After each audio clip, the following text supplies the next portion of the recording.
Muted.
this Tampa City Council meeting to order. At this time, can we get roll call? Carlson. Perset. Here. Clendenin. Here. Henderson. Present. Vieira. Miranda. And Maniscalco. Here. We have a physical quorum. All right, item number 64, there's no administration update. Item 64, no staff was requested. There was additional information transmitted by Brad Baird. Councilmember Hurtak. I'll move 64 and 68. All right, we have a motion for 64 and 68. We have a second from Councilmember Clendenin. All in favor? Aye. Any opposed? All right, item number 65, yes, we asked staff to be present. We had a memo from Adri Colina transmitting additional information for said agenda item. Is she online or no? There she is. Yes, ma'am. Item number 65. Yes, good afternoon, Chairman and council members. Adri Colina, Director of Logistics and Asset Management. I'm here on item 65, which is requesting approval for, well, first discussion. We meet again for the approval on May 15th for a $40 million agreement with a contracted parts store with NAPA. And it is a 4-year contract which spans 5 fiscal years. And I'm here to answer any questions that you may have. Any questions from council members? I see none. Yes, sir. I mean, I think probably all of us, and I'm sure including yourself, when you see that for auto parts, you think, my goodness. Is it possible that you could just give us a little bit more information, like why that, is that in line with past usage and so, predictability, or is it because of our aging fleet, or why we're spending so much money? Thank you for the question. It's actually all of the above. We are trending at about 7.5 million in parts per year. And what we are asking for in the 10 million in the contract is simply to allow for inflation and any impact the tariffs may have. It also does take into account our aging fleet, but I want to make council very, very comfortable knowing this is not a guaranteed 10 million to NAPA a year. It is simply based on what we've spent. And so we're allowing for the expenditure in the contract, but not guaranteeing that amount to them. All right. Thank you as always. Thank you. Anybody else? Yes. Thank you. And again, just for the public, because we've talked about this prior, this can only be used on auto parts.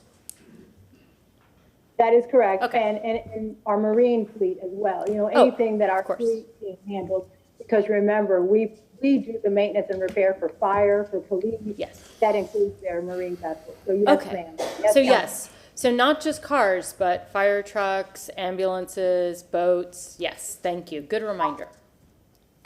Councilmember Carlson. Yes. Could I just ask Mr. O'Hara a question real fast since you popped in? So she was just saying, Ms. Colina was just saying that it's been, what, $7 or $8 million a year, but they budgeted 10 because of inflation and tariffs maybe. But just for the public and our purposes, if they end up spending 7 instead of 10 a year, what happens to the other $12 million? Does it have to come back before us to be reallocated, or can the administration just move it to something else? We can go a couple of different ways. If we see it early enough, we have the opportunity to bring it to council to reappropriate it to another purpose. If we don't, and the timing isn't right, then it will fall to fund balance again, where we come at the end of the year and discuss it with council. Just want to make sure, because the public's asking us to ask questions like that. Yes, sir. All right, anybody else? Okay, we're not voting on this today. This is just the first discussion. The approval will take place May 15th, 2025, so that's when we take official action. All right? Thank you very much, council members. Item number 66, Mr. O'Hara, you are here to discuss federal grant funding. Go ahead, sir. Yes, sir. Thank you. Good afternoon, council. Dennis Rogero, Chief Financial Officer. If I could pass some handouts to you.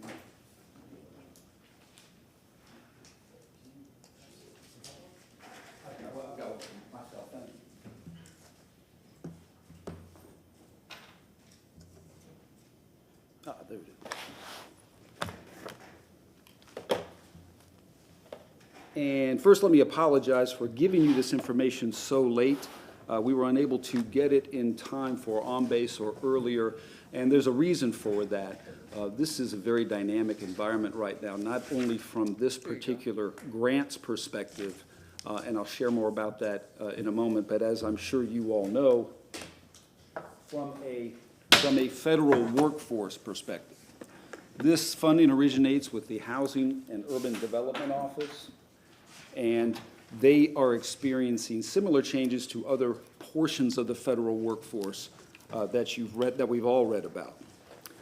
But this is important information, and I didn't want to wait any longer for more concrete information, because it's important to us that you're not walking around there or walking around with like a knowledge vacuum as to what this funding is all about. What I'd like to do is come back before council with a more comprehensive overview once we have more concrete information, which includes the action plan being submitted to the Board of County Commissioners, for instance, which would include the anticipated, I think right now it's 3 community meetings over the summer. So it's a work in progress. It's moving very fast from a federal perspective, and that's the good news. I don't want to say it's a little bit like building a plane while you're flying it, but it's moving very fast. And this is a grant funding source that we have never been allocated, nor has Hillsborough County. So please accept my apologies for that, but you have the handouts, and we'll make sure this information gets on the website also. What I'd also like to reiterate is that this is a Hillsborough County allocation. They are the grantee working with HUD. Having said that, I do want to compliment them. We've been very pleased with their inclusiveness, with their proactivity and their guidance. Certainly appreciate that, and I have no reason to think that's not going to continue going forward. I'd also like to make sure we all understand that there is by no means a certainty that we're going to get this funding I'm sharing with you. I'll get into it in more detail in a minute, but it's over $400 million. The total allocation to the county is $700 million. But as we've talked with the county, met with the county and the other municipalities, Plant City and Temple Terrace, it really is, I'm proud to be a part of a team effort where we're sharing all kinds of information and all kinds of needs, and we have the needs. So please, if you would, don't get fixated on a particular dollar amount. This plan will change. It's designed to change, and that's about the only thing I can guarantee to you at this time. So having said that, if I could have, what's it called now, the wolf? Yes. The wolf? The wolf. Thank you. If I could have the wolf up, please. Thank you very much. So what is the CDBG-DR? First and foremost, it is not the CDBG, the Community Development Block Grant Program that we have worked with for years and we have a great deal of experience with. This is a completely different animal that just happens to share the 4 letters CDBG. And you see here, it's funding for long-term recovery needs that have not been addressed through other sources. And I've included a quotation here: necessary expenses, et cetera, disaster relief, long-term recovery, infrastructure, housing, and economic revitalization. Now, when we talk about funding from other sources, probably the primary example for the city is the FEMA reimbursement that we get for damages. It's a very, very significant source of funding, and I'm not downplaying it by any means, but this completely eclipses FEMA reimbursement. And after 2, I don't know what, 50, 100-year storms or whatever they were, less than a year ago, we certainly have a great many needs, as does the county and as do the other cities. So that's what this is primarily designed for from a federal perspective. Where we're at right now, Council, is the action plan stage. And you see it's a very, very broad view. We're going to get much more detailed later on down the line, but right now you see it's a very broad overview. And what's working for us, I think, is an emphasis on the part of HUD to get funding away from them very, very quickly and to us.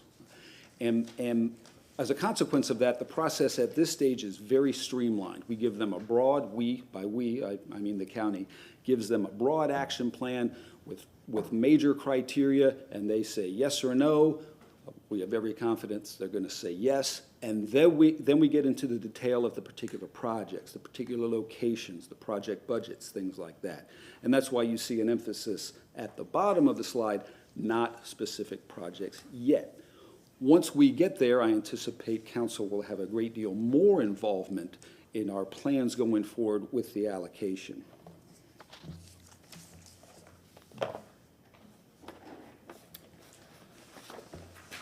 And these are the primary uses of the funding. There are subcategories, and many of these categories cross-pollinate. For instance, many of your infrastructure projects will also be mitigation projects, and vice versa.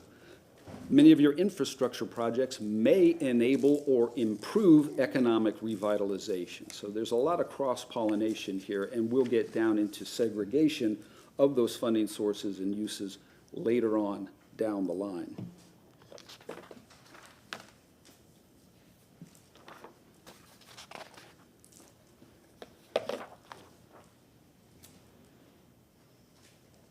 And if I could have, thank you. So how much money are we talking about? Again, it's I don't want to say it's convoluted, but I would like to walk you through these calculations just so you have some insight into the macro view of this funding. This is the primary amount we're working with right here, $709.3 million. Great deal of money. From there, the federal government takes an amount for mitigation, affectionately known as MIT. I'll try not to get into too much jargon, of 15%. Okay, but that 15% is not based on the total, it's based on the base you see right there. And then you add it together, and that's how you get to the $709 million. It's a little reverse of my typical thinking, but here we are. Now, the good news with that particular segment is you have a great deal of funding, almost $100 million just for mitigation purposes, and we certainly could use that in this area. Moving down, you take about almost $36 million, and for lack of a better term, set it aside for administration. And administration can cover a great deal of purposes. For instance, outside consultants, expert consultants. The county has brought on outside consultants. We are using our storm outside consultants with O'Brien. They're using Indelible, I think is the name. Both of these consultant organizations have extensive experience administering this particular grant, and that's very important for us. We're all very smart, we're all very capable, but it's hard to beat experience successfully administering these grants. That number for administration may change. In fact, it's likely to change because $35 million is a lot of money for just administration. But at this stage of the grant, you set that aside, you know you've got it, and then as we get further into this grant process, again, it's absolutely going to change, and part of that change may be reallocation of different categories of funding, including the administration funding you see right there. Moving further down, you see that 70%, and you'll notice that asterisk at the bottom, 70% of the funding, or a little over $470 million, is required to be spent on low and moderate income persons and households. And I'll get into that in a little more when we hit the spreadsheet that you've got at the end of your presentation. So a significant amount of funding that has to benefit that particular population, which leaves, you see, 30% or a little over $200 million for projects that don't necessarily directly impact low and median income households and persons, but further our needs associated with preventing and mitigating future storm damage. And you see those two total the 673, which gets back up here to the number I previously referenced after administration and mitigation. So it's a lot to take in, and I can answer questions, but really the meat of what I'd like to share with you today is that spreadsheet that you have at the end of your presentation. Difficult to see from this perspective, but I've got it in smaller apportionments. And again, you got it, everybody's got it in front of them, right? You can see? This, okay. I got to put on my glasses, make sure I can see the head nodding. So you got a number of projects here, and you see down here totaling over $450 million.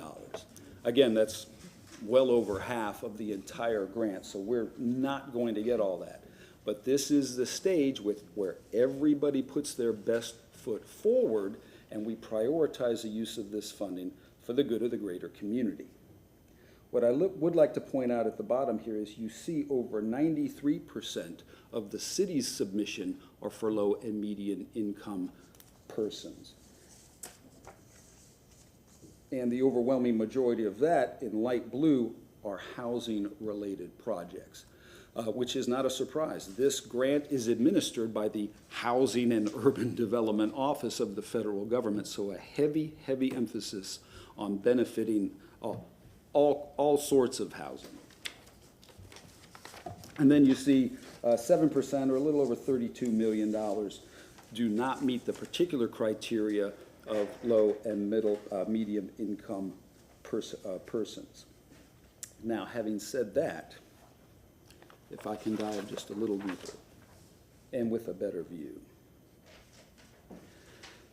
These are the projects, again, $420 million that either benefit a local and medium income area or benefit local and medium income persons, or you see LMC clients.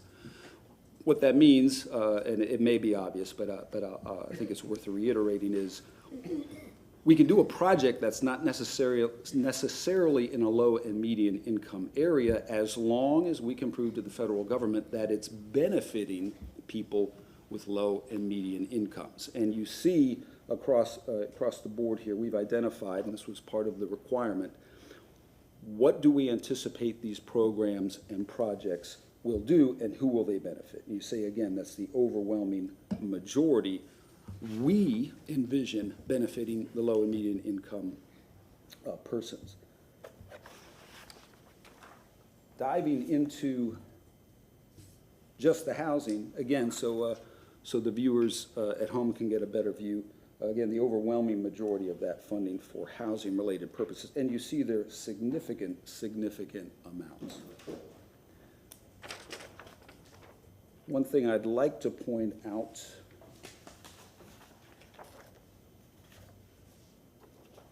there it is, only because we mentioned it last week, I think, while we were talking about fund balance. You will recall the Stormwater Pump Station Resiliency Program for $12 million that I had referenced, that we were looking forward to this funding for that purpose. So a great deal of funding for what we think, despite my experience with federal funding, a lot of flexibility. You know, they've got their bumper rails, they've decided what Washington wants to see it spent on, but I was pleasantly surprised to see the flexibility associated with this allocation. I'll just leave that up there for now. So, and that is really the only, I don't even want to say concrete, it's really not concrete. That's where we're at right now with this allocation and our relationship and discussion with the other localities and the federal government. Again, public meetings are forthcoming this summer. The outside consultants are working on a draft action plan for us to review, for the Board of County Commissioners, and then it's a submission to HUD for approval of the action plan, and which is, as I'm sure you've gathered, which is really only the initial step. But in my experience, from a federal perspective, this is moving very, very fast, which is what we want, because we'd love the funding fast. And I can answer or attempt to answer any questions. Councilmember Hurtak. Thank you, because I think these are the kinds of questions people are going to want to ask. I really do appreciate this. This chart is excellent. Good, thank you. Would this only fund new projects, or would this fund projects we have in the planning cycle, or That's a very good question. It's one of the first questions we ask ourselves, because we don't want to get, you've heard the boogeyman word, supplanting, right? Yeah. You don't want to supplant grant funding. The intent is to fund new projects. However, there is a nexus if we have planned fill-in-the-blank project that meets a mitigation need, for instance. Okay. A fill-in-the-blank project that we think is going to buttress our ability to mitigate, or to respond to storms or mitigate the damage associated with storms. And if we haven't funded it yet, we've talked about it, we think it's a great idea, we think we've got an avenue to fund that. Okay, so really, what we're talking about is the pumping stations, the things that are not on the, well, not all of them. Some of them looks like are on the low and income, moderate income, but by and large, this could help us fund the pump replacements that we need. Great. Okay, so that's one question. And the second question, because I've already got people asking me about this, and I don't see it line itemed, but it might be in one of these, is does this help with homeowner occupied rehab for houses that may have had storm damage? This, again, a very good question, and once again, I'm gonna hedge a little bit, because if you're a homeowner or you're a property owner and you'd have damage, the typical avenue is FEMA assistance. Sure. Okay, to repair for the damage. Again, I think there is a nexus to be established going forward, as opposed to, and hopefully I'm not being too windy in my explanation, as opposed to fixing the damage that has already occurred, spending money to prevent that same damage occurring, for instance, or, and I'll give you an example of a property, for instance, that may have flooded due to elevation, okay? That can be repaired with FEMA assistance, but it can be elevated with this funding. So, so you can take two roads, if you will, if you can establish that it meets the framework of this grant. But what about something like tree maintenance? Because that's a lot, what I'm hearing is people have trees in their yards that caused damage and now need to be taken down, but they don't have the funds to do so. So we had this program in the East Tampa CRA that I think got expanded to the other CRAs, but I could see how this would be, how helping people either trim trees or take dangerous trees down would be a beneficial use of this money in terms of preparation for the future storm. Now, well framed, and I will confirm this, but it does seem to follow a logical nexus that it will prevent or mitigate damage from future storms. But I don't know the answer definitively. But Okay, because that's one that I think a lot of folks will be very worried about. So I would love, that's one that I would have a lot of interest in, but also, like I said, the new projects. I appreciate this. This is great information, and I'm sure the public enjoys seeing this too. Thank you so much. You're welcome, thank you. Thank you, Mr. Chair, and thank you as always, Mr. Rajero, for your comprehensive report here. I mean, this is very good news, especially with, I don't know if it was rumors initially, but of the instability of the funds, the whatever you want to call it, the federal chaos, whatever it is. But this is very, very good news, especially on some of those long-term projects, because I think what the people in places like Tampa are looking for are really, really robust investments in stormwater and just resiliency type programs. I mean, what I call Star Wars Strategic Defense Initiative, SDI type, measures on stormwater because and wastewater, because after what we saw this past year, people are traumatized, and they want to make sure that we do everything that we can in that regard. You know, the housing issue is interesting. I talk to people obviously every week in my district on this issue, and people are very, very angry out there right now. They are, just because of, gosh, what happened to them, that I remember, I always say this, that before every storm season, I always think to myself, well, I'll be out there with sandbags and helping our friends in South Tampa and different places to help prepare, because, District 7 typically is not on the map for tragedies like this. So I think it obviously caught a lot of people by surprise, and now a lot of people are very, very scared on what's going to happen this year. That's very natural. It's PTSD. It's the fear, the anxiety, the trauma, and so forth. That I hope that obviously you know, this city, first with the $3.2 million that we passed, now the 1.8 million. And I again want to give a shout out to Councilwoman Hurtak. I was going to ask for $1 million and she doubled it, so that's awesome. Goes a long way. I mean, we're doing things that other local governments in similar situations are not necessarily doing.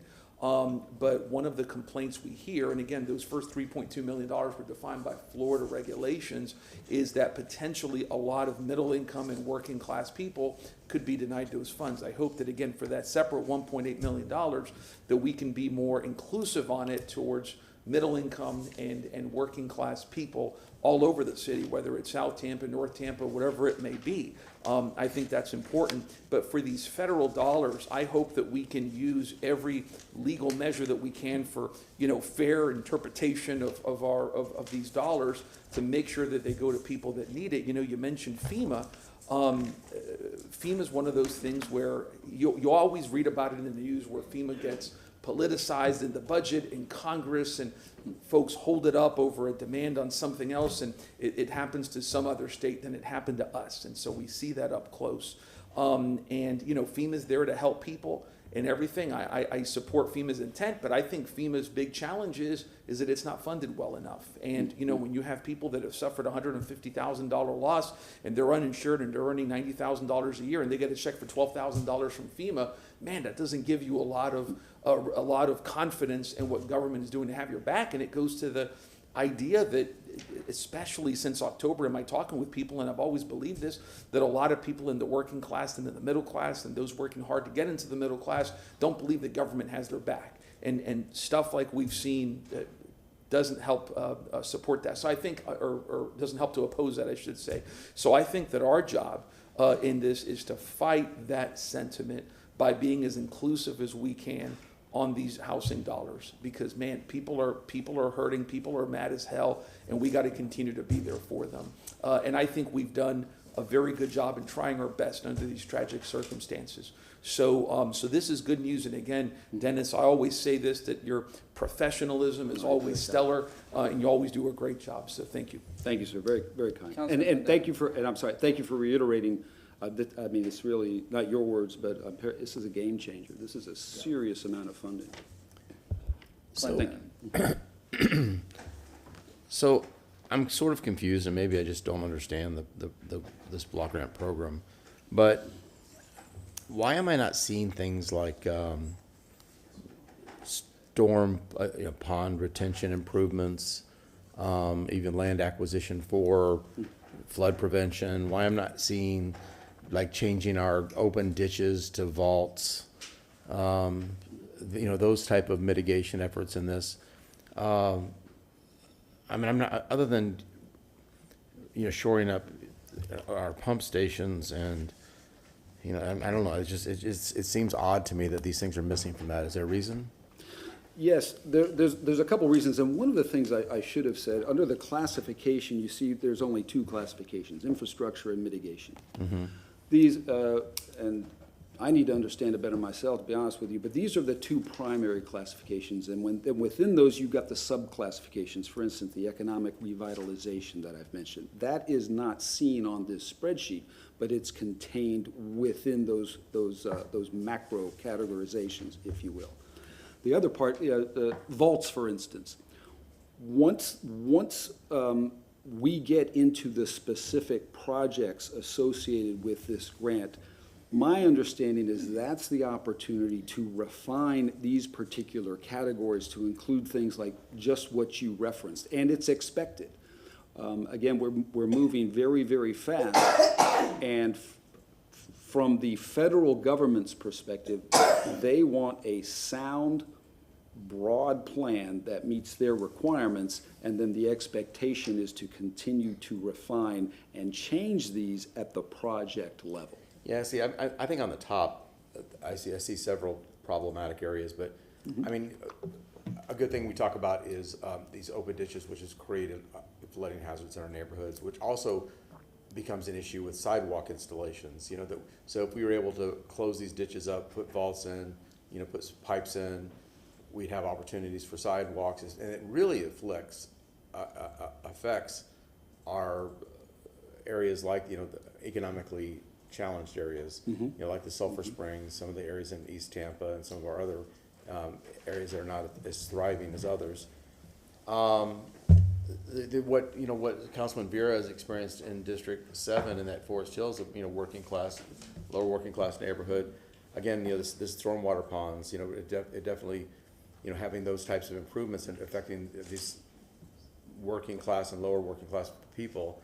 And I don't necessarily see any of that in this. I mean, this is massive amounts of money. I don't see the improvements. Granted, the pumps themselves and stuff, yes, that's excellent. But I see other large chunks of money that isn't percolating down to where I think some of the greatest needs are in the city. And then I know we talked about it last week when we were talking about allocating the excess money for this past fiscal year, and that is the paving, because paving has such a critical element in our wastewater flow as well. And how is that reflected in here? And I'm not even seeing categories that you could even sub it out, because again, and that is such a critical need for the city. And if we could get that, especially in some of these areas that, obviously, because we keep paving on top of paving on top of paving, and, and the stormwater connections are not the way they should be in modern times. So I don't know.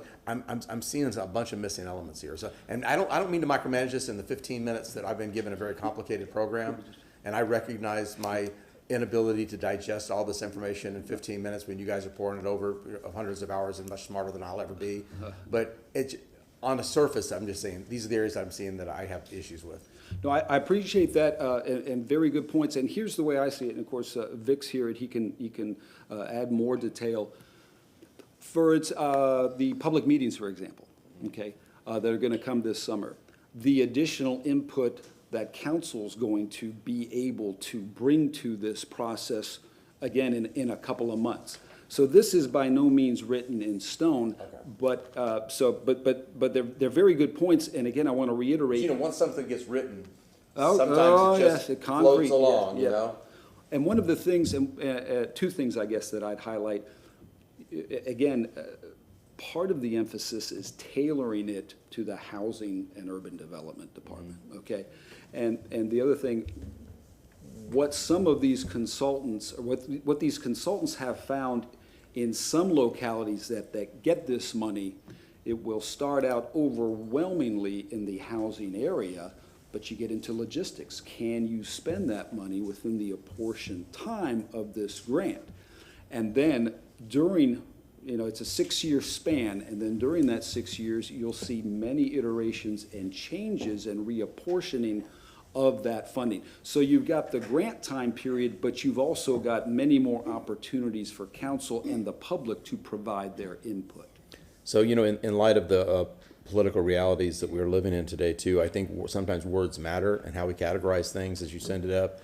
I would be very cautionary, and I understand how you've categorized these things, and I appreciate and support the intent, but I think there may be better wordsmithing as you try to put these things in categories to make sure that we protect that funding as things get pulled back to Washington, D.C. A copy, and I appreciate that. We'd be very interested in suggestions about wordsmithing in order to defend that funding. Absolutely. Right, exactly. Yes. So, AI will be scouring everything we submit. Yes, So. yes. There have, and maybe you've read about it. I think Asheville, North Carolina had a direct apportionment. We don't have a direct apportionment. We're going to get whatever we get through the county, but Asheville, North Carolina had a direct apportionment. I think $250 million, and there was some narrative within their justification, and the grant was pulled. Yeah, I just think we should need to be very, very cautious about that, and always words matter now. Yes, So, yes. yeah, And, very good. Thank you. and I appreciate you reiterating that sensitivity. Tell me if I said anything wrong, Vic. No, you never say anything wrong. Vic Bede, Think he's gonna tell the Mobility, money guy you said something wrong?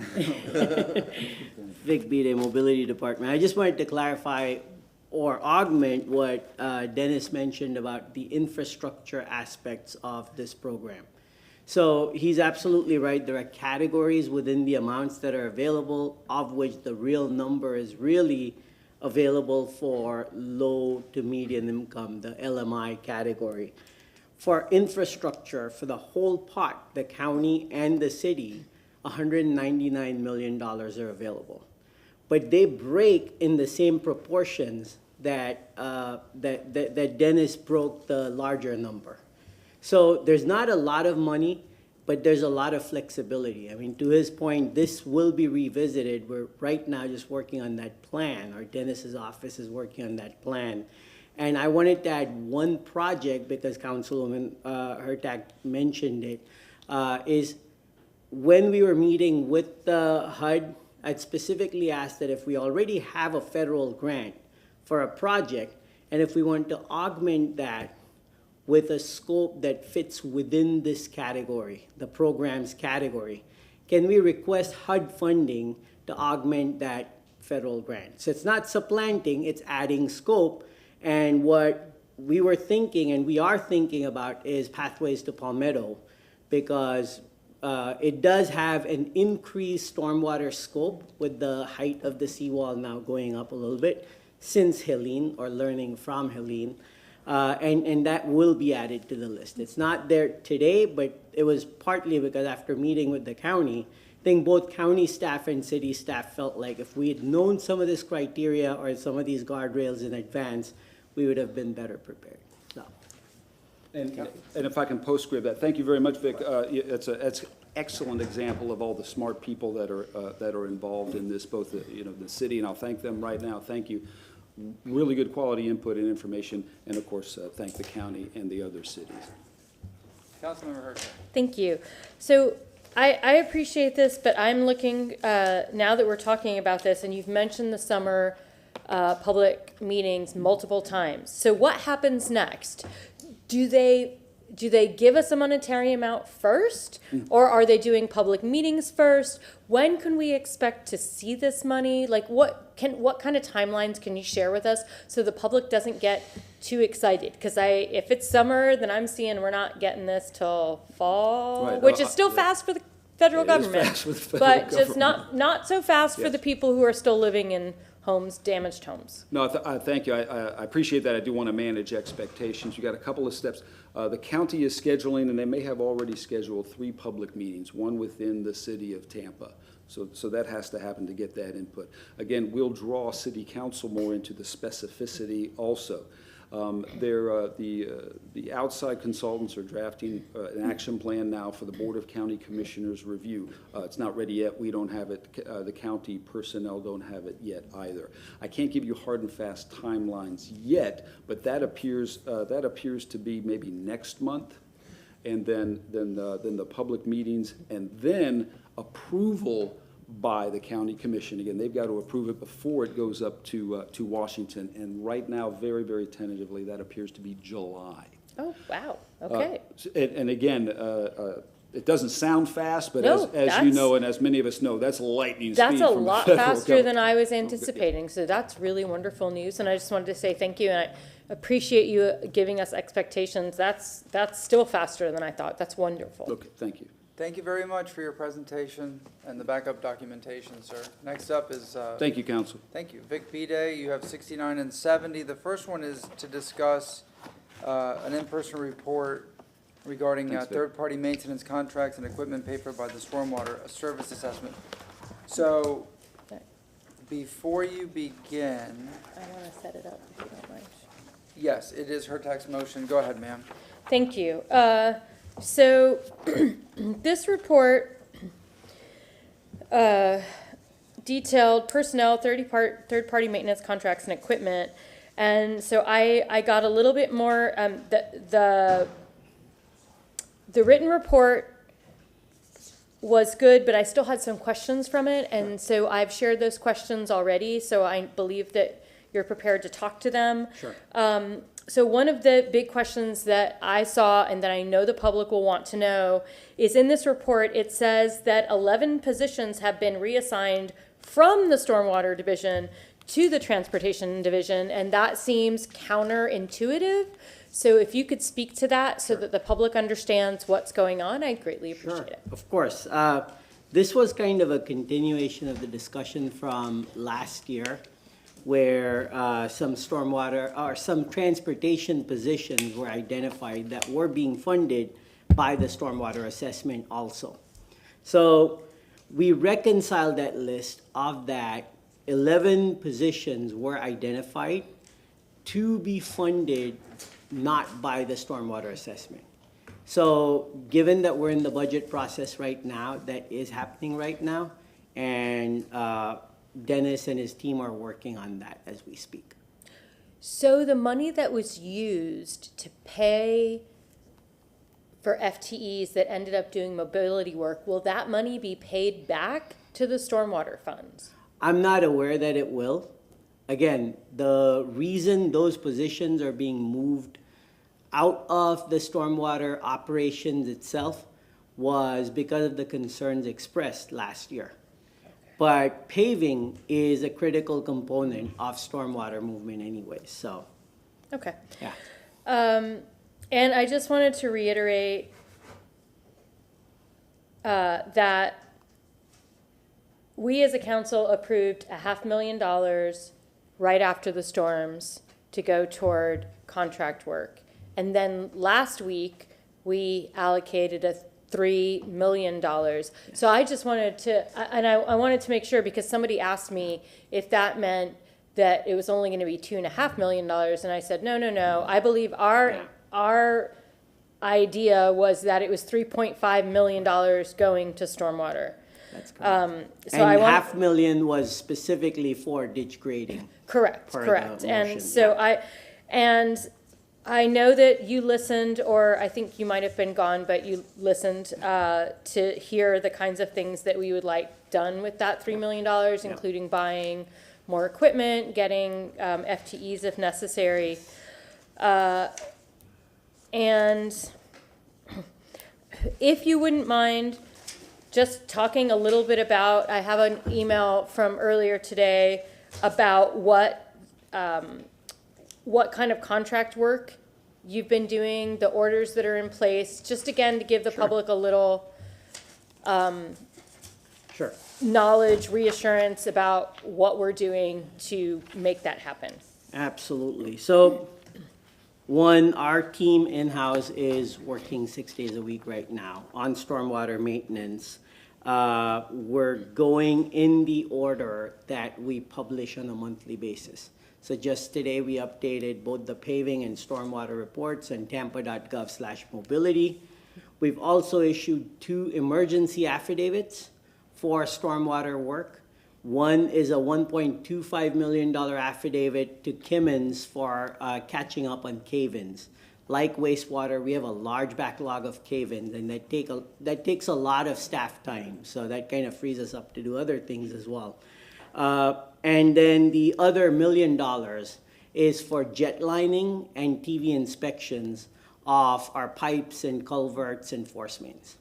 And so all of those are being put to use right now. Work orders have been issued, and they're getting that work done. Okay, great, because that's actually, we hear a lot about the cleaning and the TVing of pipes. A lot of folks are really concerned about that. And then I just wanted Ms. Scharf to come up super fast, because we get this report and it's written. Sorry. It is not something we talk about, but this is your stormwater quarterly report. And you can just kind of go through them quickly, just throw a few on the screen. But she went through and found out all of the work that's actually being done. This, you may want to zoom out just a little bit. It's at the wheel on the top. I don't know which way it goes. There, wow. Looks like good. Good job.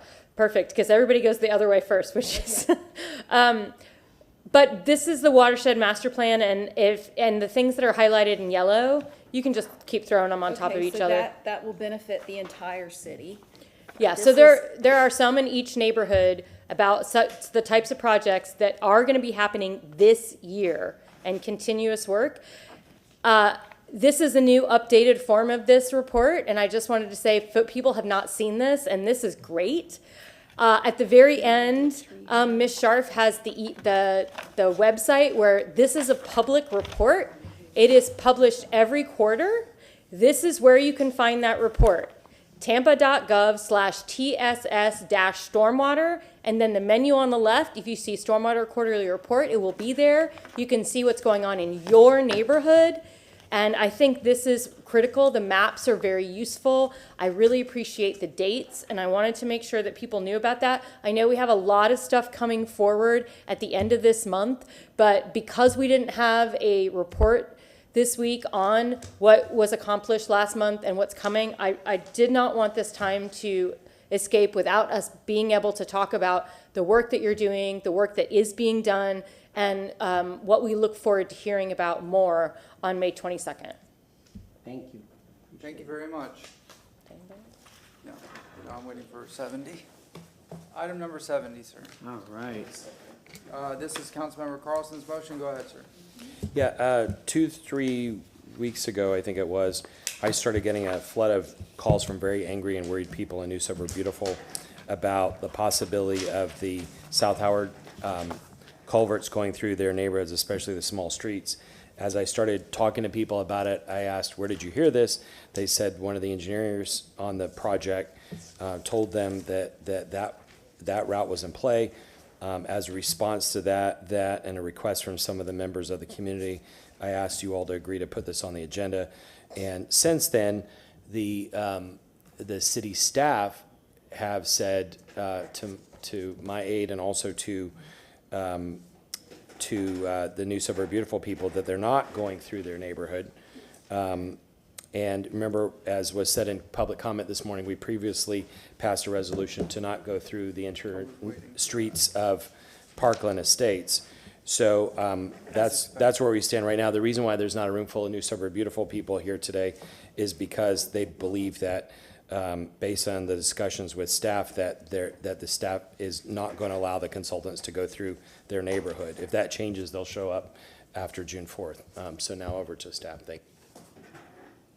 Well, we submitted a memo to that effect, so if there are any questions, happy to answer them.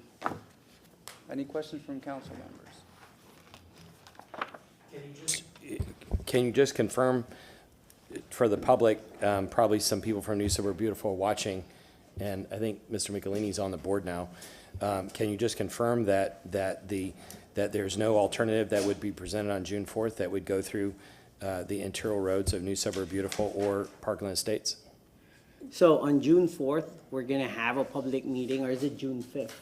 June 5th. June 5th. On June That's right. 5th, we have a public meeting where we will show the findings of a route analysis that the consultant is doing, which also includes the routes that the Seoul Business Alliance asked us to look at.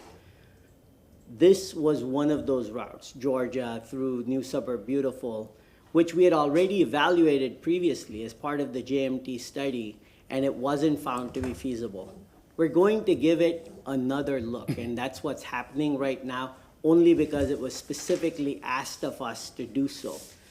We do not believe, as staff mentioned, that given just knowing what we know of the geography, the cost, and the time it will take, that it will be a recommended option. And the contract that we have right now does not go through that area anyways. It's for Howard and the three options that it looks at. And that's why staff does not believe that that will be a viable route. We've done some amount of discovery, but we will share all of the information on June 5th. So on some members of the community, again, this is coming from them, not from me, they say that they were told by somebody, either city staff or consultants, that the proposed route through New Suburb Beautiful was because Burns had particularly asked for it to bypass Burns. Of course, the Burns people said that's not true. Would anybody on your staff or anybody representing the city have said that? I would have said that because when we met with the Seoul Business Alliance, this was one of the 5 options that they'd asked us to look at.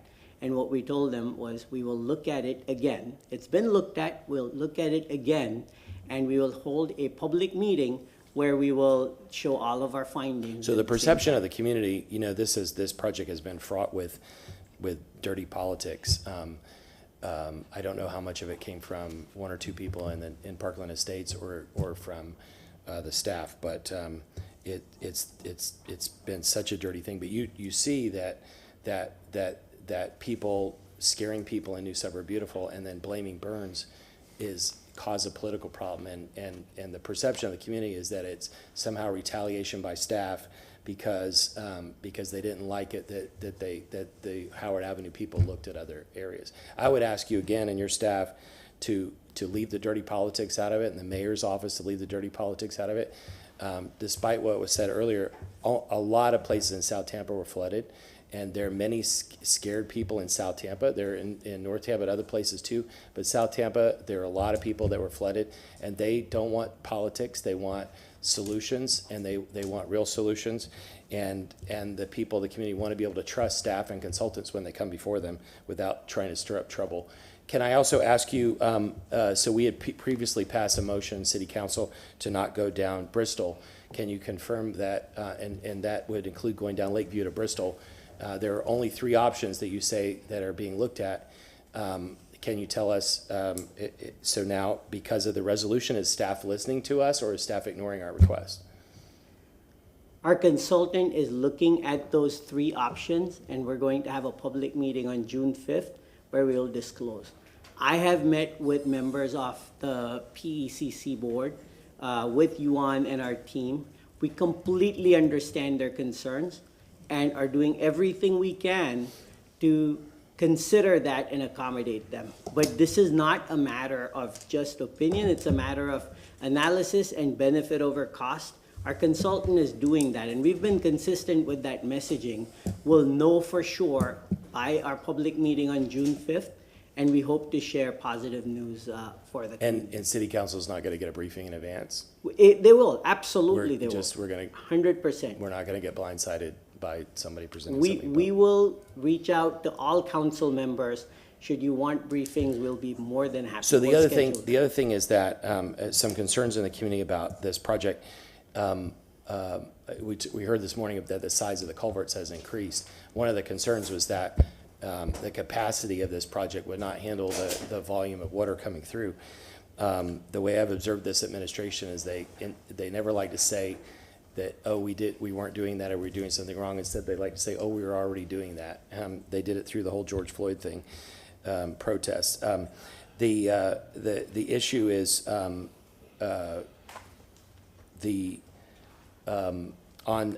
it appears that the scope somehow has been changed to increase the volume, and now we're also hearing third hand that there's, even though staff earlier said there was going to be no infrastructure in Palmacia Pines, we're hearing that there may be infrastructure in Palmacia Pines. Has the scope increased to include those areas, or are we still sticking just to the original 3 routes?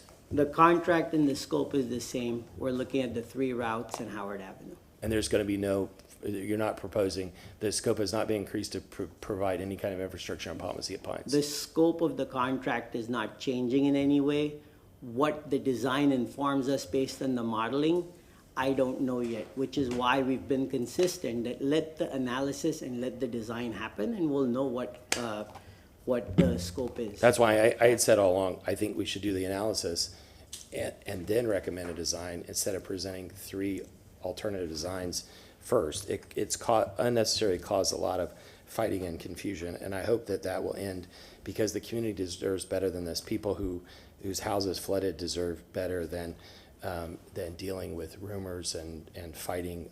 They just want solutions. Thank you. Councilman Miranda. Thank you. We are policymakers. We leave it up to the professional to do the job. You have hired contractor, you've hired other individuals that are reviewing everything possible. And let me say one thing, is a 1 out of 7, I cannot guarantee that nothing is going to flood. Because I don't know what's coming. We may build something that handles a 4 and a 5 one time. What about if you get a 4 and a 5 twice or 3 times? You can't handle it. No one can. So I'm objective to what I can see and what I can do. And I feel that we're doing what we can, how we can, with what we have that we can. And I'm not kicking the can. I'm telling the facts. So what I'm looking at is today, yesterday, and 2 months ago, and 4 months ago, and 5 months ago now, the bay has been hotter by 3 degrees than it was last year at this time. So I'm not a weatherman, a weather lady. I'm just telling you what I've seen, what I've heard. So what's gonna happen? I hope that it goes nowhere, not only to any parts of America or any parts of the Caribbean or anywhere. But hoping is not good enough. It depends how those winds are blowing from west to east. It depends if the current from the northern area is coming down and it moves the hurricane towards what? A place called Florida. Then you got the whole coast exposed. Where it goes, nobody knows. So hurricanes are there. If they're small ones, yes, it'll handle. But we got to remember one thing. That bay's got hundreds of trillions of gallons every single day there. And we don't have hundreds of trillions of gallons going out, pushing the bay out. We were lucky in a way that the hurricane, the spinning of it, brought the bay out, not in. If it would have brought the bay in, we wouldn't be here today. Downtown would be gone. So again, I'm not a weather person, and I'm not a genius, and I'm not as smart as anybody else. But I can only tell you what I assume by the facts that I've seen. And they're not my calculations, they're others. So as long as we try the best we can, and you certainly, your department, we are policymakers, we don't direct you to do anything. That's a decision between your administration. We have the right to bring you up, talk to you, advise you. But at the end, it's a policy decision that was given by this council or someone else. And I'm not here throwing it off or fluffing it off. But what I see is, I'm not ready to put a Band-Aid or something that's not bleeding yet, because I don't know how much blood's coming out. It might need stitches. So I'm trying to be as practical as I can, like I've always been in my whole life.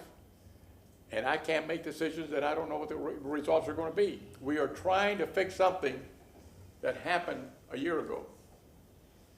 I don't know what that something is going to happen this year, where it's coming, and I hope it doesn't hit Florida at all. But we have to change different things, in my opinion. You cannot rebuild like we built now, because the second floor is wood. The inside is drywall like this. If it gets wet, 4 or 5 feet, you got to knock the whole house down just about. We got to change, but no one's ever said that again. And again, I say it every week. You've got to build differently where nothing can really go down and the water can't get in. That's all. Thank you, Mr. Chairman. Thank you very much. Anybody else? Yes. Yes, sir. Okay, a few things. One, so clearly when we talked about this, you know, we passed the contract for design build, but we definitely had some addendums and council intent with that in that contract passing. A couple of those was Bristol's out of the question, which I understand there's also issues at the end of Bristol and Howard that is probably logistically taking it off the table as well. Is that right? I'm not aware of that Okay. yet, but yeah. Secondly, what's going on with I'd these? like to clarify, I'm not aware of the issues that you are talking about. Okay. Yeah. So what's going on with these box culvert size changes? Is that true?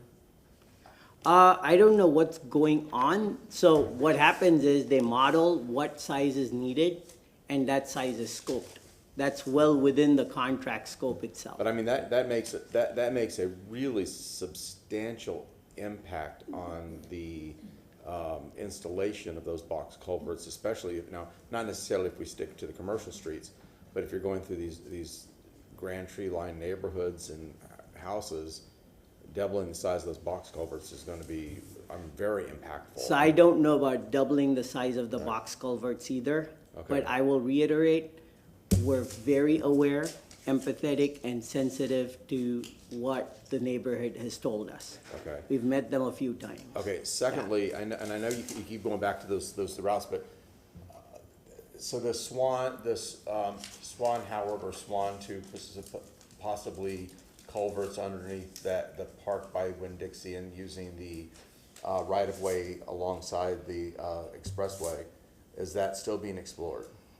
We're looking at that as one of the options, and we will share our findings on June 5th. Okay.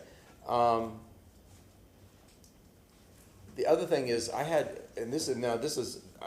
probably should have talked to you about this offline, but I'm gonna go ahead and throw it out here. Because part of selling this process was, we're talking about Howard and recreation of Howard, was how you're gonna underground utilities. I actually was in the room with, TECO people, and they said that is not happening. So I kind of feel misled on that, because I was told that underground utilities was part of this process of Howard and the recreation of Howard, and that was all gonna be part of the streetscape, the widening, the underground utilities, and TECO said, nope, too cost prohibitive. So you can share who you spoke with, and I'll be happy to follow up with them. Joel. Tico hasn't told us that it's not Joel. happening. I'm sorry? Joel. Joel, I'm having coffee with him, I think tomorrow. I'll talk to him. So I mean, I think that's substantial, because without that component, I mean, you really lose most of the advantage. Because, you know, when we first talked about this, gosh, I don't know, a year and a half ago, we're talking about the subsidiary impacts and benefits to the city of being able to recreate South Howard with sidewalks and, really make it a pedestrian-friendly zone. If you take that off the table, then it sure seems like it would shift the dynamic substantially. So I have a lot of concern about that. So I definitely want to make sure that we're still looking at those alternative routes, because I think that was really clear when we talked about this, and I think people need to know that we're meaningfully looking at those routes. And I know that Thea is putting those vaults underneath Beta Bay and under the expressway there, because they're creating vaults there as well. Correct? They're working on a vault, but Yeah. I'm not sure what the relevance is. Okay, because I was talking to some of Thea folks, and we're talking about the storm shedding water off the expansion off the expressway and what they're doing. They're tying into our system. They're using the vault system underneath that Beta Bay area as So well. we're working with them on the Okay. South Selman project. Uh-huh. I met with Greg, I want to say last week, middle of last week. Swiftmud is in touch with them. We're in touch with them. They're aware of what is needed. Yuan has regular meetings with their modeler and their GEC as well. Yeah, 'cause So if we're- they're if we're still building- in if we're early building vaults planning on- phases. Yeah. I think they recognize what our standards are. Mm-hmm. They recognize what they need to do in order to mitigate their footprint, Right. but also work with our system. Yeah. So So- I mean, if they're putting those vaults under there, maybe is there opportunities there for us as well for this watershed? So, And that's what we look for always, our Right. partnership opportunities. yeah, I mean, So, if it's Yeah. going in, why not, right? Okay, very good. Thank you. Thank you very much. Thank you. Yes. I just want to make one more comment about flooding and flood victims. In South Tampa, there's Port Tampa, which has a lot of working class people, especially people that work paycheck to paycheck, and they lost everything. There are people along the coast, Culbert Bayou, other areas that lost everything, just like there were in North Tampa and East Tampa. The other issue, though, is even, let's say that and I'm making up these numbers, but let's say you have a house that's $2 million, and the insurance pays you $200,000, and then FEMA gives you $10,000. So now you owe $1 million or more on your mortgage, and this is a real story. Hundreds of people have liked this, and you guys get calls every day. I'm getting emails and calls from people who are crying on the phone, either crying or mad because they want help. And there's $1 million or more gap. They still owe their mortgage. They still have to pay. They're not forgiven on it. But now they have to move out of their house, pay for another place, and then they have to figure out how to rebuild their house and where are they going to get money because they have no equity in their house. And most people, their biggest asset is their house. And so even those people before the storm might have been worth a couple $1 million on paper, now they could be close to bankruptcy because they've lost everything in the storm because they didn't have the right insurance or whatever. And so I would just ask everybody to keep in mind that so many of our families and friends have been displaced and are suffering through this, and it could end up bankrupting people, rich or poor, that are trying to survive. And so our funds to help subsidize people won't work. The thing we can try to do is make sure they don't get flooded and new people don't get flooded again this year. Thank you. Thank you very much, sir. Thank We'll you. see you June 5th. All right, last item of the agenda, item 71. Is Abby Feely online? Good afternoon, Council. I am. Yes, ma'am, go ahead. Good afternoon, Council. Abby Feely, Administrator for Development and Economic Opportunity. Just wanted to give you a quick update, as I have been doing on a monthly basis, related to the Land Development Code update that we have undertaken in partnership with Clarion Associates.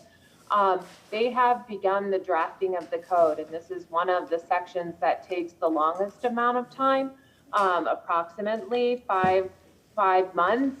I am meeting with them tomorrow to go over a more detailed schedule. The code will come in 3 installments, and the first installment will actually come in 2 parts. So next month when I report to you, I'll have a more detailed schedule of what we can expect as we go into this next phase of this update. If anyone has any questions, I'm available. And as always, we are here to work through this with you as well as the public. Thank you. Councilmember Henderson. Thank you, Chair.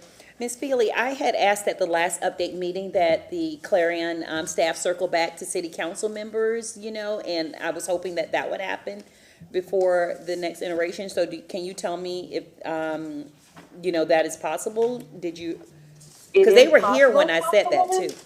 That is on my agenda to discuss with them tomorrow to get those timeframes set up and to look at that in the context of council's upcoming summer agenda. So yes, ma'am, that is on the agenda and that is still the intent. Okay, thank you. Anybody else? Thank you very much, Ms. Feely. Thank you. Have a great day. You too. Thank you very much. That concludes our agenda. Councilmember Carlson, do you have new business? Yes, sir. I have 3. Make sure we add that to the agenda. I have 3 Form, what is Form it called? Bs. Form 8B, what's it called? 8B, it's been a long day. 3 Form 8Bs from items 26, 36, and 47 asked to receive and file. We have a motion to receive and file those items? We have a motion from Councilman Vieira, second from Councilmember Miranda. All in favor? Anything Aye. else, sir? And I don't know if Councilmember Clendenin is going to make this motion, I'll cede to him, but I got a whole bunch of calls the other day because he had a town hall in Kate Jackson Park. He's citywide, but it's in my district near his house. But one of the things that came up was Davis Island people saying, what about the Davis Island stormwater analysis? What of it are you going to implement? And many people on Davis Island have not seen it. To my knowledge, it hasn't been presented before council. So the Davis Islands folks would like this to be presented before council. The document is available on the website, but it's not been publicly presented. So I'd like to make a motion for staff and Applied Sciences, the consultant, to return on June 5th to present the Davis Island stormwater analysis to council and a representative discuss which actionable solutions will be implemented ahead of the 2025 hurricane season.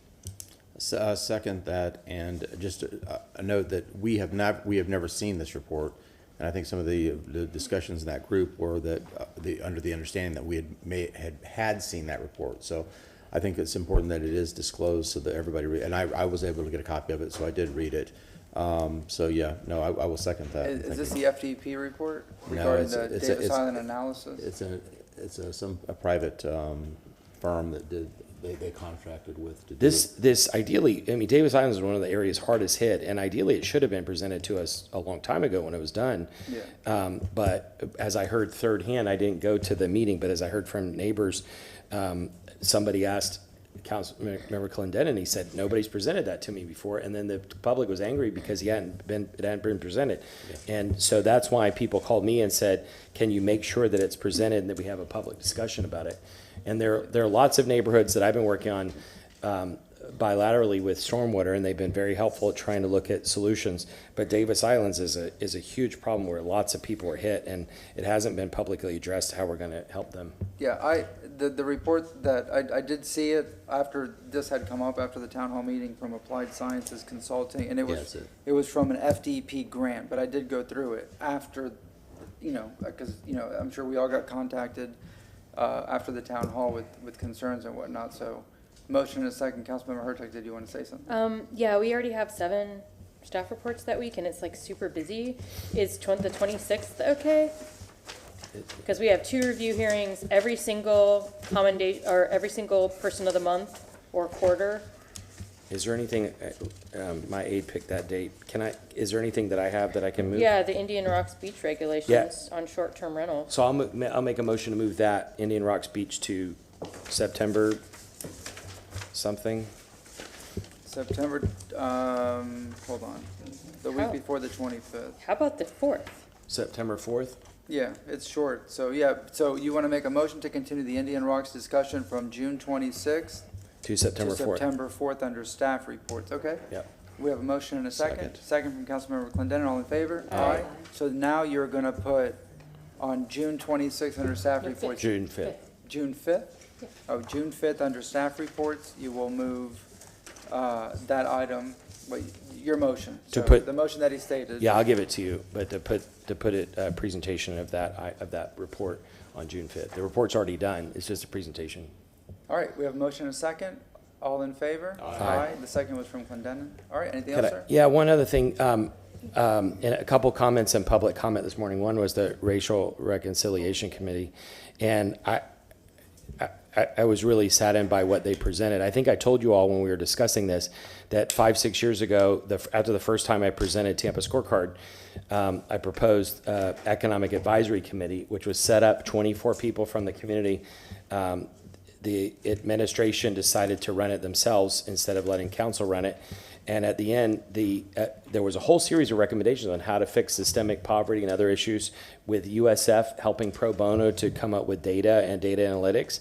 And at the end of it, the mayor had a press conference that happened to coincide at the exact same time I was presenting the second round of Tampa Scorecard, to say that we have a few problems in Tampa. You can look it up on Channel 10. We have a few issues we need to address in Tampa, but everything's really good. Everything's going well. And an item of leadership is that you don't just have press conferences. You can't manage by press conference. You have to address serious issues and try to resolve them. And I think that's what we're doing every week here. And we need the administration to partner with us. Ultimately, the recommendations from the Economic Advisory Committee, 24 really smart people from diverse backgrounds in the city, were completely ignored. And the results for 5 years now of Tampa Scorecard have been completely ignored because the administration doesn't want to face the fact that anything doesn't look perfect. And as I've said before, if your kid has 5 A's and a C, you can compliment them on the 5 A's, but then you got to help them fix the C. And the same thing with the internal issues in the city. We had another employee put his job on the line this morning to speak, and I've had probably 100 or more employees reach out to me directly or indirectly. And I have to apologize to some of them. I haven't returned their calls yet because the legal department has in effect said, don't talk to them or tell them. The only thing I can say to them is call an attorney. Well, when I tell employees or former employees to call an attorney, first of all, I don't like to do that because it sets up the city to get sued. And also the employees come back and say, well, now I have to spend $40,000, $50,000 just to hire an attorney. And then it's going to cost me a lot more after that. And the city's going to drag it out for a couple of years. You know that the Trump administration just canceled the civil rights investigation from renting while black. We have a serious cultural issue in the city. And I can let you listen to voicemails. I have so many calls and emails from employees. I've had so many people reach out to me. And by the way, so the administration knows, maybe 2% of them have any interaction with city council, so you can't blame it on us. What we need to do is realize and admit that there is a problem, that people are making, racial comments, that there's retaliation from the administration is the number one thing that I hear from employees. They're afraid of retaliation from the mayor's office. And that's a really sad situation. And the last email I sent Andrea Zellman on this, because what the legal department is saying is butt out of it because by charter we have no influence. The employees want us to try to fix this problem. Former employees want us to try to fix this problem.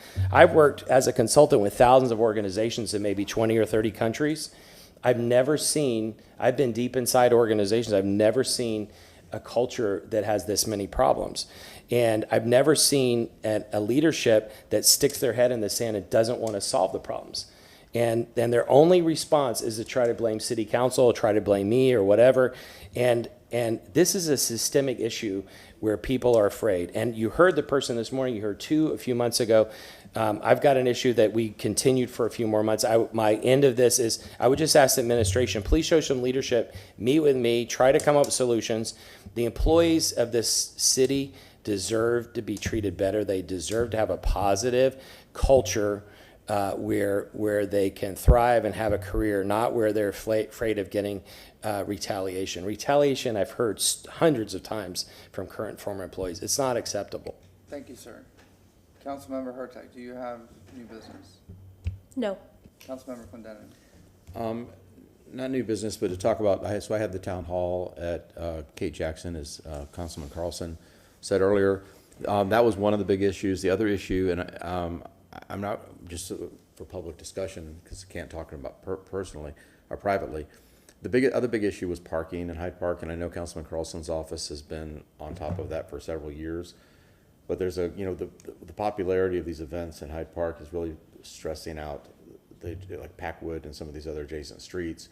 And it was probably, other than flooding, the hottest topic of that town hall was the concerns that people have for getting blocked in, emergency vehicle access on the streets of parking in Hyde Park Village. So I think, I kind of assured them that I would bring this to council.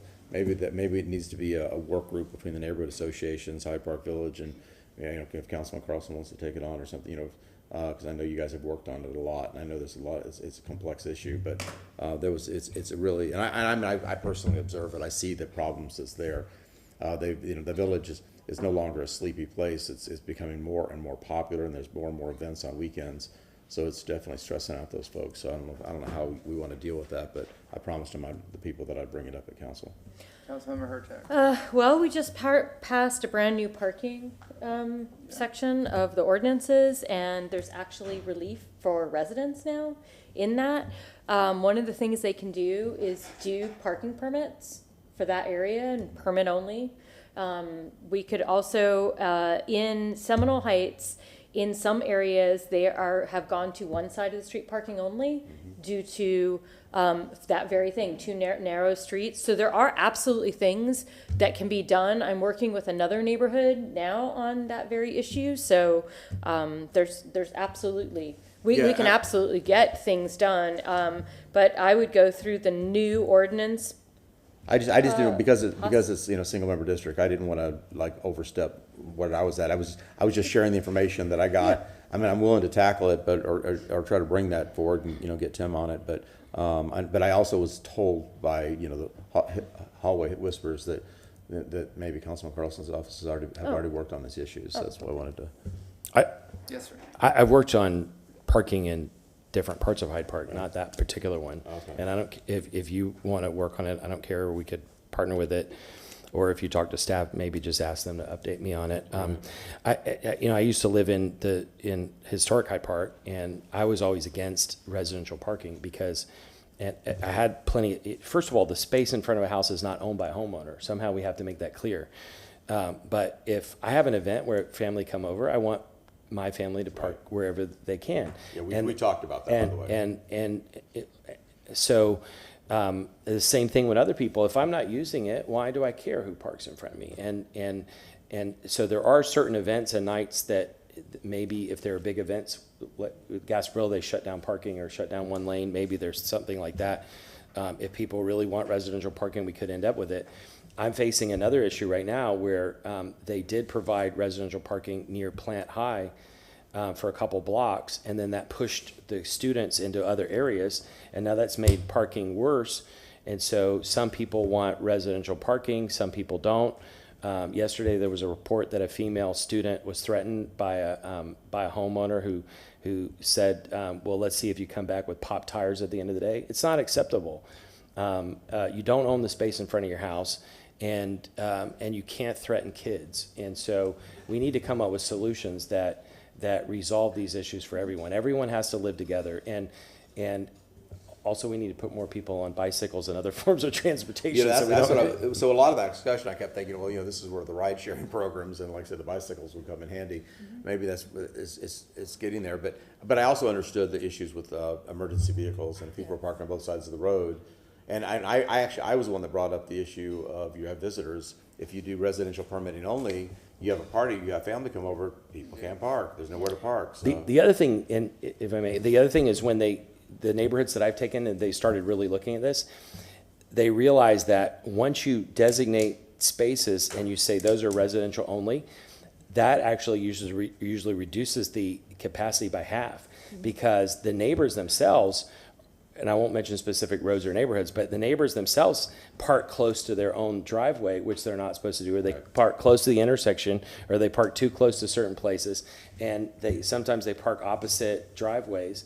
And once you put up those signs, half or more of the parking spaces are gone. And once they realize that they're gonna lose spaces, they don't like the idea of residential space. That was also part of the discussion, the 10-foot rule on the drive, and it's like, oh, you're damned if you do, damned if you don't.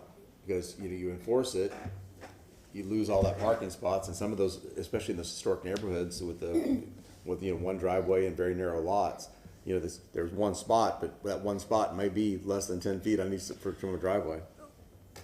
Which is why I do not understand that rule. I have lived in cities, in urban cores, where you park right up to that driveway. Yeah. And I had a driveway like that.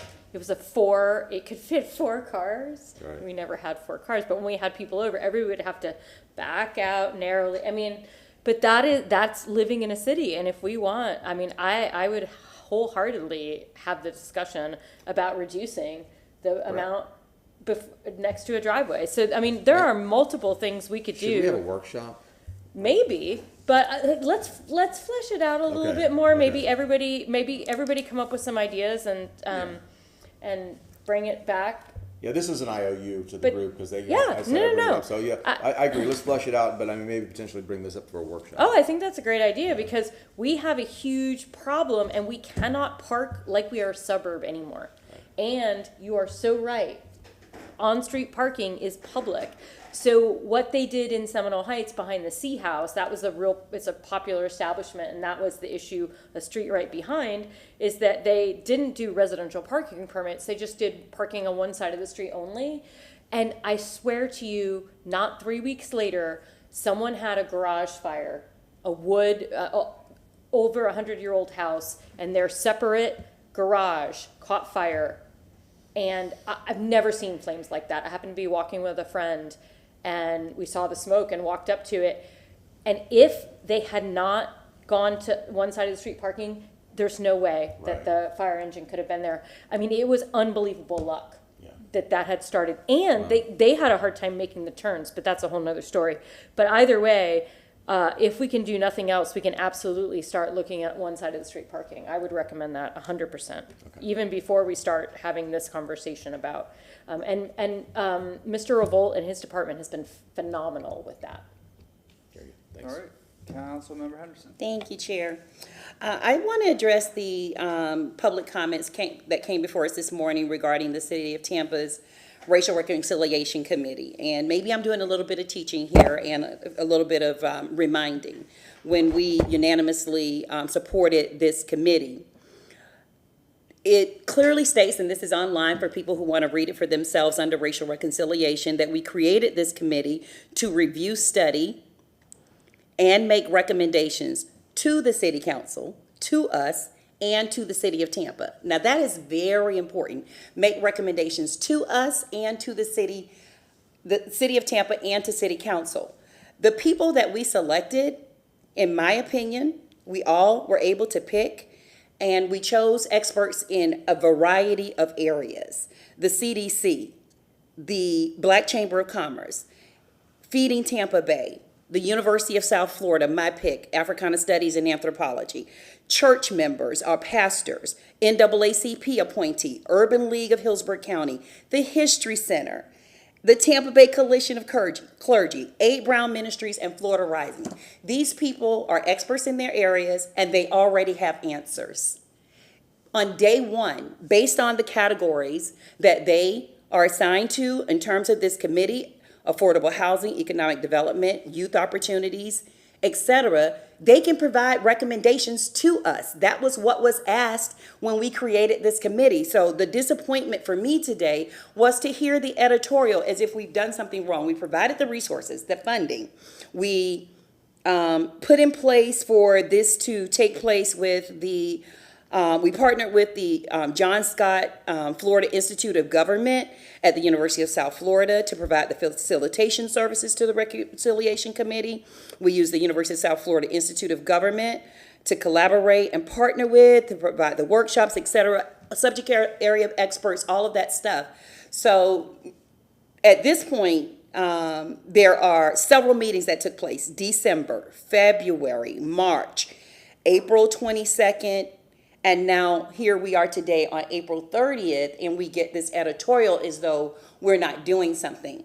Recommendations, in my opinion, should occur through the committee members that we picked with the experts, in the fields that currently exist. Also, I do recognize, I know that they did ask the city for a lot of information, for the city employees to fill out questionnaires. Now, I'm going to address this from a personal standpoint. When I ran for office, I got really overwhelmed by the number of questionnaires that came in from all of these organizations. So every night I was spending an enormous amount of time filling out these questions, and I got to a point where I just stopped. I said, I can't do this. This is taking up an enormous amount of time. Plus I have to go out and meet with the public and answer questions and have all the forms. So think about that from the standpoint of you sending out this huge document that you want our staff to answer when we already know that they're overwhelmed. The Racial Reconciliation Committee, while they were valuable questions, but that data, they don't need to rely on city staff to get the data. They can rely on the experts within the organizations, of all the organizations that exist that make up this Racial Reconciliation Committee, to provide those responses each and every meeting that they have happened where they've had the workshop. So I'm just saying that from a standpoint of what is actually documented and in terms of what we're expecting. So I was a little blindsided today when, when they got up and presented their position, when it clearly states, even online for the public, that it is the committee that will be making the recommendations to City Council and to the city of Tampa. Not for us to be involved in the process to make it even fair, not to influence the process by giving our input. That's why the committee was established. So I just want to put that out there, and I'll say that I'm saying that publicly because I think it's very important to do so. The other thing too is, and I've learned this because I've gotten in the weeds, pivoting to another conversation with an employee who came before us today. That kind of happens a lot for me, depending on where I am in the city, where an employee wants to talk to me about something. And I learned this from Hart and the city attorneys with Hart. It is not City Council's responsibility to get into employee matters, because at one thing that is for sure, when that happens, we're actually only hearing one side of the situation. And it may plug an interest. For example, if asphalt was dropped into those three places, it would be really interesting if we spent a lot of money on asphalt that we could not use and it was just dumped somewhere. We heard it, but the staff heard it too. And I would encourage them to follow up on, what was being said today. But as a council, it is not our responsibility to get involved in employee matters in that way. And that is definitely true, because if you remember one time, I had to recuse myself from a vote that was involving a previous member of this council. So that is not our responsibility. And even though we can empathize with situations, I just, want to say that, because at the end of the day, we do have to make a lot of decisions, but there are some matters that we can engage in a way that, puts us in a position where we might have to vote on it down the road, something where we are involved from a standpoint of making a decision. Thank you, Chair. Carlson, Clendenin. I just wanted to respond to that. Oh, I'm sorry, I didn't say that. I was also blindsided by the comments of the committee this morning. And by the way, when we don't get to appoint people individually to too many committees, but when I do it, I don't talk to them at all. I don't give them instructions. They're not carrying water for me. They're carrying water for themselves.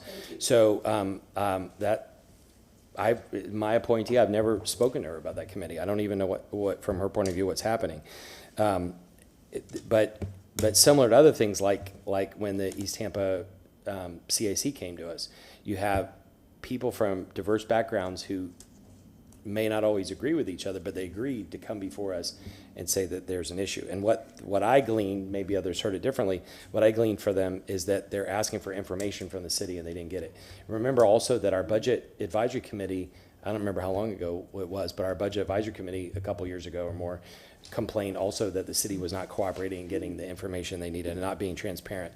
And so with that group, that's a very powerful, influential group this morning. And I was really surprised that they said that. And But Mr. Carlson, are you really, when the city decided up front that they would not pick anyone to sit on the Racial Reconciliation Committee? So are you really that surprised? well, it seems to me that they didn't fight us putting it together.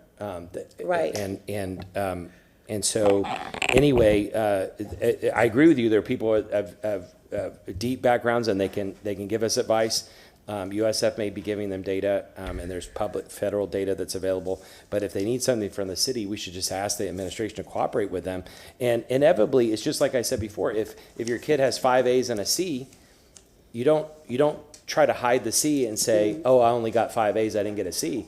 You say, "Look, congratulations on the 5 A's, but let's fix the C." And so we need to acknowledge that we have issues and try to fix them. And on the employee issue, I agree with you. And my message to the employees is we really can't help you. I've been told, I'm sure the rest of you, we can't have long conversations with them because these arguments may be in litigation. All we can really say is go talk to HR or talk to a lawyer. That's all we can say to them.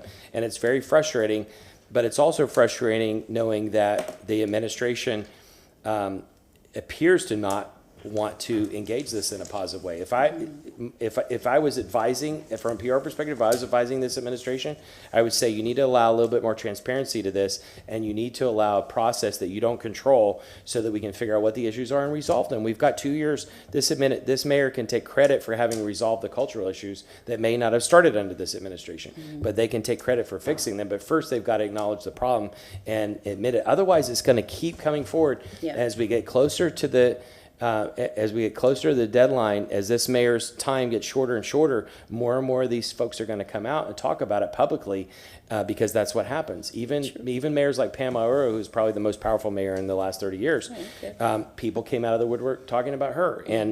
And because they're not afraid in the last few months. So instead, we can all address it together now. Well, that's true. I mean, but they talk about us as well. One of the things that also is very important to mention is that one of the constituents, she's not on the committee, I'm not afraid to say her name, Keela McCaskill, came up. And everything that she said actually is a great recommendation that the Racial Reconciliation Committee could actually request. That is also something that is, really important to say, is that the answers ultimately don't have to come from the city through the Racial Reconciliation Committee to be presented back to us and the city. Councilmember Clendenin here. Yeah, to say that I've been uneasy all day since the one gentleman stood before us today and put all those allegations out would be an understatement, because I've been trying to digest it and really understand our role. And I think we've had these previous conversations, and with my background in human relations and labor management relations, I know most of the time what my role is and how to perform in these situations. I'm uncomfortable because of the types. When that discussion happened, there was a lot of things that came over that crossed a legal line, and I'm wondering about our legal responsibility as a legislative oversight body that has investigation powers, whether these allegations that would be truly illegal, are we not fulfilling our legislative responsibilities in an investigation to pursue those? And so, and I'm not going to put our attorney on the spot, but Mr. Shelby, would you report back to us maybe next week of what our responsibilities are when an allegation like that is made public that may be illegal, whether we are obligated to do that investigation?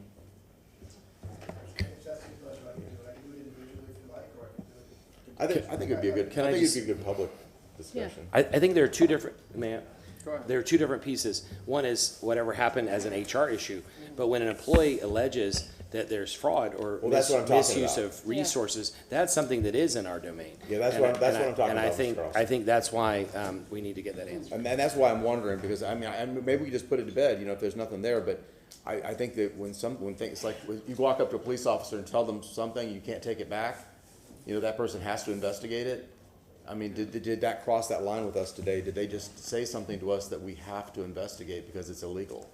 If I can share with council, an email was copied to me by John Bennett, who sent it to Christine Glover, the internal auditor, and copied me and Andrea Zellman regarding the discussion at public comment this morning. And if it's council's pleasure, I can forward that to you so that you could be apprised of it as well. I just want you to know that that was dated at 10:05 a.m. from the Chief of Staff to the internal auditor.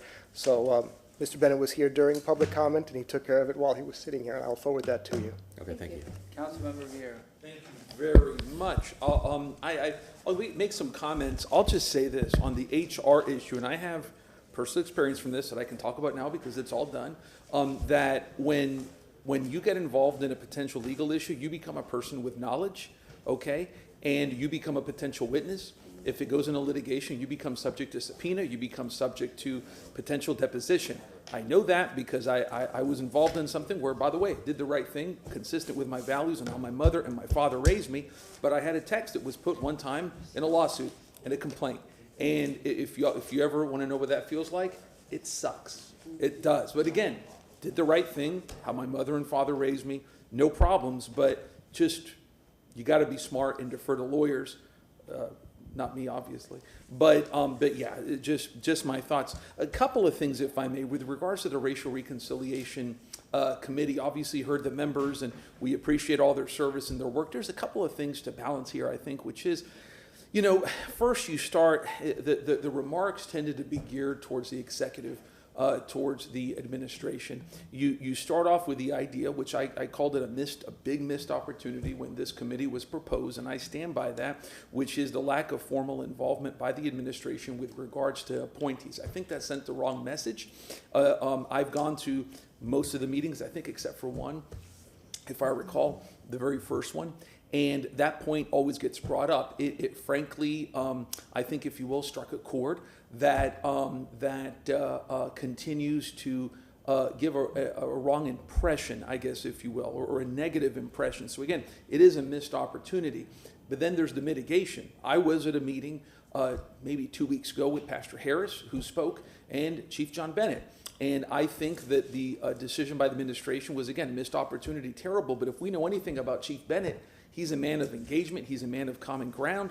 And he, you know, and I know, in fact, there's something else being set up for that. So there is engagement in that regard. But again, that lack of formal involvement through member participation and appointees by the administration, when I heard they weren't going to do it, I thought that sent a bad message. And it's one that continues to give, I think, a bad impression. But again, there are mitigation points.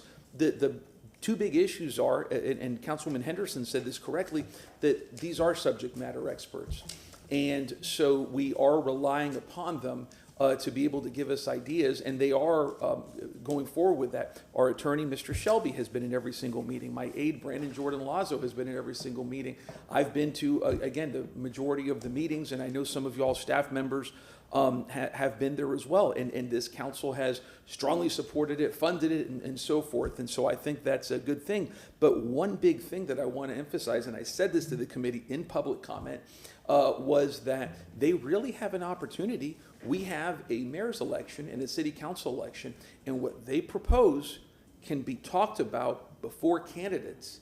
That's the big thing. If you want to push the envelope on issues of social justice and equity, this committee is a good way to do that for this council for our time remaining, and to challenge candidates to tell the community where you stand on these issues. That, to me, should be the focus. Again, when it comes to criticism of the administration on this committee, I've been very clear in that regard from the beginning on that missed opportunity, but there's been mitigation, and I think we have to be fair in that. So those are my thoughts, council, on that. And I do have a couple of quick motions, if I may.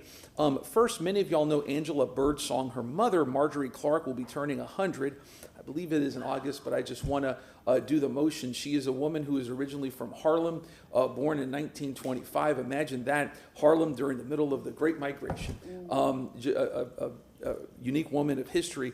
So we're going to set that up for whenever it's going to happen. Obviously, all of council will be invited, so I make a motion for that if I may. We have a motion and a second from Councilmember Miranda. All in favor? Aye. Any opposed? Yes, Thank sir. you. Next, I'd like to do a staff report, or strike that, a written report. So I'm around K-Bar Range, Pride Elementary, big traffic problems out there. There always have been. And I would like for city staff mobility to reach out to our friends in K-Bar Ranch. Our office can connect them on ways in which mobility can help improve traffic safety, especially for kids out there, and to report to us in writing the third week of July on the substance of their outreach, to whom they spoke, and the plan of action that's going forward. And if they need more time, glad to give it.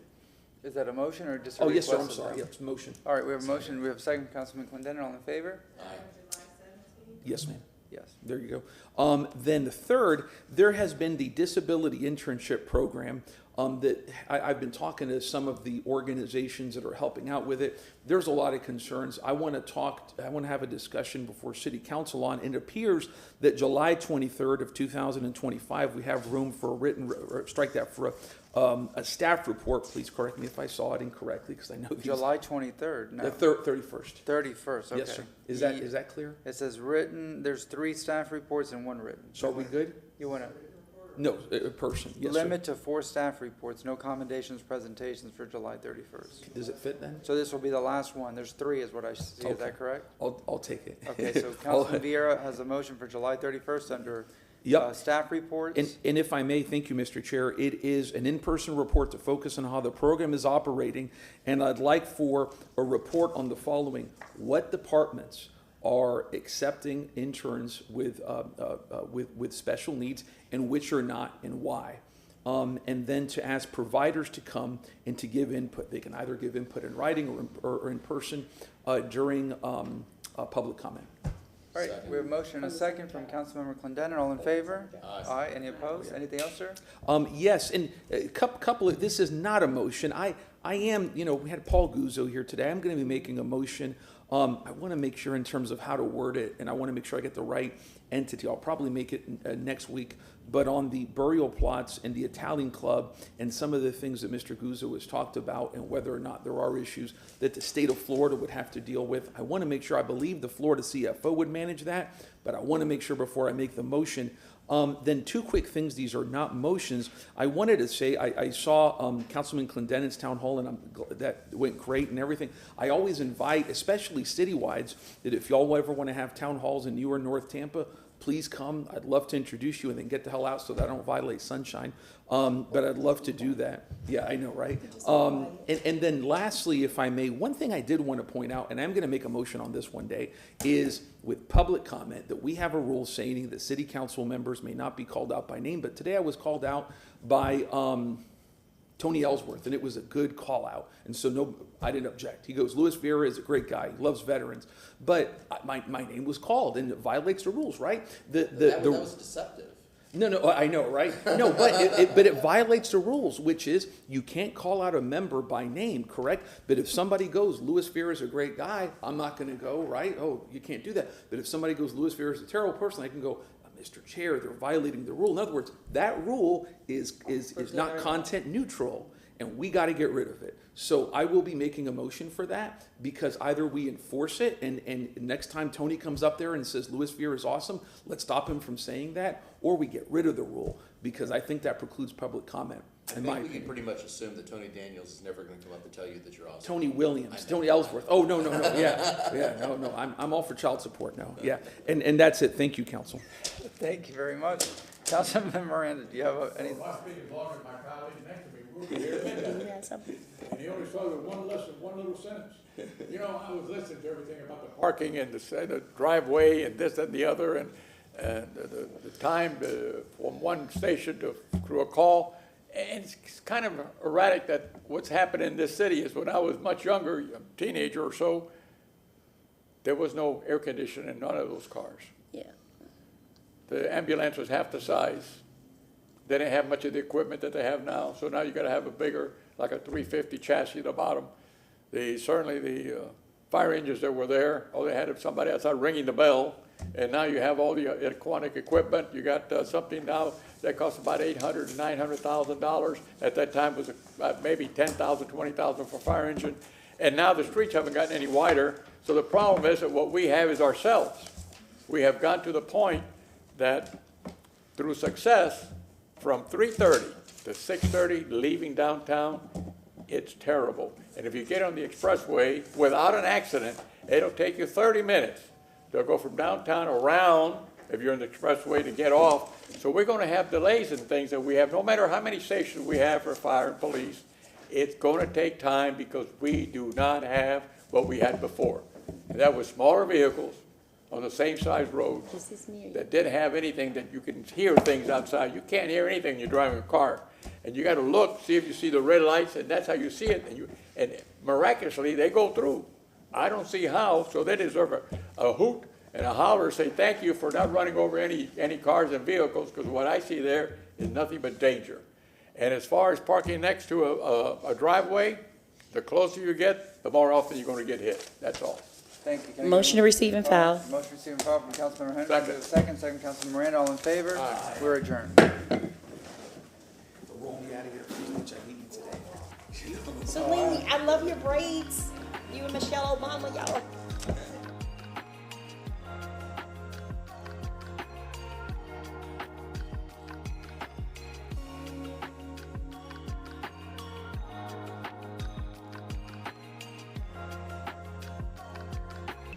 You can see I was playing with some stiff competition.